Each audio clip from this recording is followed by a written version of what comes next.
Hello my friends, welcome back to my channel. I'm KZY. Every time I uploaded my video, I always check through all of your comments and analytics to see how the engagement was. And what I figured out is that the topic related to working in Japan seems to get more attention, so today I want to create another one which is related to working in Japan.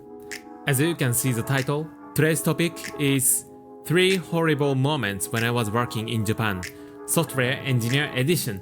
Before getting into the main part, what I'm gonna talk about in this video is just based on my experiences and it doesn't generate the IT companies in Japan. Okay, so let's get into it.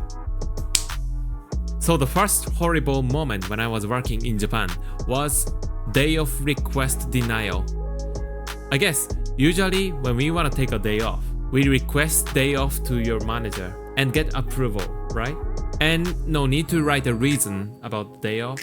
But my previous company in Japan was different. When I request day off, I need to write a short report to explain why I need to take a day off and how you cover up your day off. Otherwise, I could never get approval. I understand somehow because he was in the position to manage the attendance, but we don't feel good, right? It's like an interrogation. But many companies in Japan nowadays try to solve this kind of power harassment. So I hope this horrible day off request culture will be wiped out. So the second horrible moment when I was working in Japan was Timecard Management. Recently, more and more companies introduce cloud services to manage attendance. Meanwhile, there are still many companies to use Timecard to manage attendance. My previous company was also one of them. And what I disliked the most was to stamp the time card before finish working. Because if we stamp the time card after finish working, overtime working count is gonna be over legally defined hours.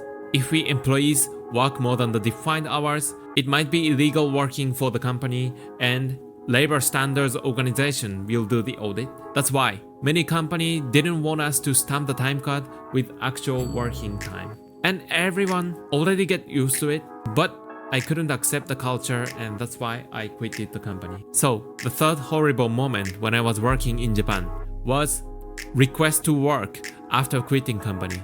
Since I got the official approval to quit the company, I started preparing for the transferring my tasks to my boss. I made transfer schedule, I created all of the workflow documents, and I explained it in person.